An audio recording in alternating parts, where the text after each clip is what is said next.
Tide goes in, tide goes out. Never a miscommunication. You can't explain that. You can explain why the tide goes in. Tide goes in, tide goes out. See, the water, the tide comes in and it goes out.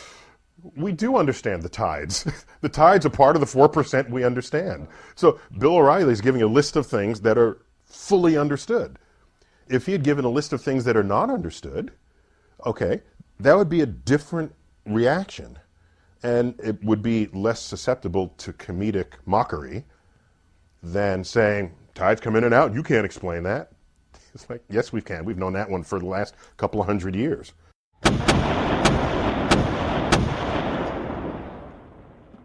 Well, it happened.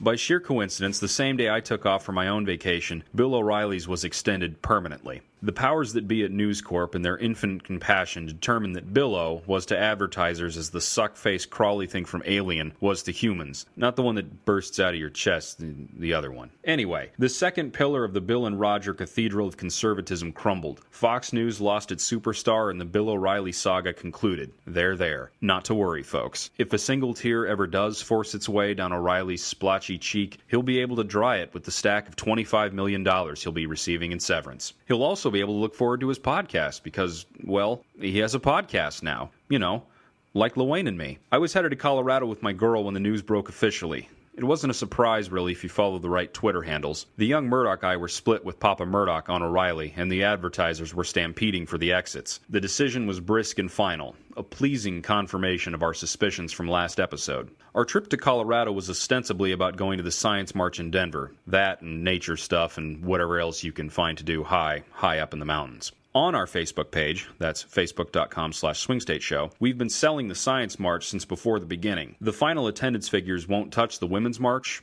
It will take some doing to ever top that outing. But it was yet another instance of a new and persisting phenomenon in the United States. Another massive global wave of protests took place across 600 cities and all 7 continents. This time, it was for a cause near and dear to my heart, literally, because the blood cells pumping through it contain a genetic flaw that makes them prone to clotting. It was the cause of science, otherwise known as evidence-based knowledge and/or a method of systematically obtaining it, which is entirely and exclusively built upon facts, not wishes, hopes, or metaphysical want to. Just facts. The scene in Denver was a beauty. Perfect weather. A great crowd that stayed long into the afternoon. The police put the kibosh on beer sales, but it didn't dampen the mood any. The sign makers and chicks in lab coats and multi-faith speakers and stoners all had one unifying theme as they marched and chanted and swapped stories. It's time for science and data to guide policy rather than men with fables, confabulated myths, and other forms of pseudoscience, pseudo-history, and plain old-fashioned ignorance. I'm not the first to notice that the fact that we need a science march at all is disturbing. Our entire civilization and everything in it is in one way or another directly predicated on scientific advancement. Every gadget, gizmo, phone, space shuttle, medical miracle, suntan lotion, sports channel, headache pill, and water purifier in existence today, and all the ones to be made tomorrow, depend on it.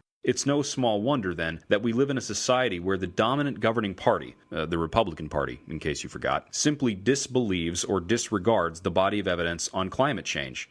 Or that something like 4 in 10 Americans believe man roamed the earth with dinosaurs 10,000 years ago. The Science March never pretended to be apolitical. That's a word conservatives love to use while moaning about politics. The imagined safe space where political opinions, let alone accountability for outcomes, are banished. You can call it what you want. A generational divide, a new progressivism, the ancient trench war of reason against ignorance, but the resurgent demand that science trump the ideologies and interests of private companies and oil conglomerates is political. And that's a good thing. It's a necessary thing. Because how our nation chooses to chart a course with regards to our science policy is exactly what Bill Nye and Neil Tyson have been running around screaming about. The economy and discoveries of the future, where we are all going to spend the remainder of our time on one fragile mote of dust suspended in a sunbeam, to borrow a phrase from Carl Sagan. All of this was sort of rattling around in my head while I soaked in the day, or did my civic duty, as one friend put it. For some reason, throughout the day, I kept thinking about Bill O'Reilly. Mr. Straight Shooter, the man several million conservative-leaning viewers tuned into each night for a bold, fresh truth-teller who positioned himself as the lone guardian, quote, looking out for the folks in a world full of sharks and cons and liberals. Although, he wasn't alone in the embarrassing prevaricating on climate change coming out of Fox. Recently, his replacement, Tucker Carlson, whined that Bill Nye the Science Guy was a bully because he holds the right wing accountable for their bullshit. I have to give Tucker points for creativity there. I don't think Bill Nye could bully a houseplant. Like on every other subject, Bill O and Fox News was nothing but a repository of bluster and bullshit when it came to the issue of science. As is Rush Limbaugh. As is Mark Levin, as is Michael Savage, etc., et al. Theirs is a world where professional men and women don't collect and analyze data to reach consensus, say, on the consequences of man-made climate change, but manufacture liberal data and conspire to appease their leftist doctrines. On the more bizarre side of the conspiracy spectrum, believed only by the most batshit lunatic morons, climate change is a hoax invented by the Chinese. To a young Earth creationist, evolution is an invention of Satan himself, a lie crafted to make believers doubt the so-called Word of God. Because the idea of descent with modification is far-fetched, but a story about a talking snake convincing a couple of kids to eat an enchanted apple is more than probable.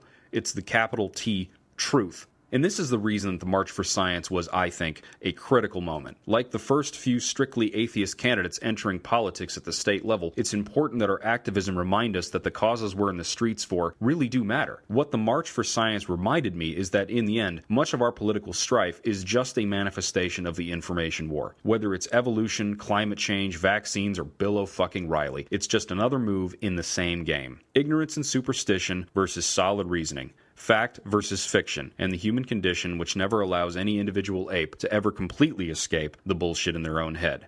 But we can get better, slowly, grudgingly, with effort. And the March on Science in Denver, and all the rest around the world, confirmed just how many people are ready and willing to advance the cause.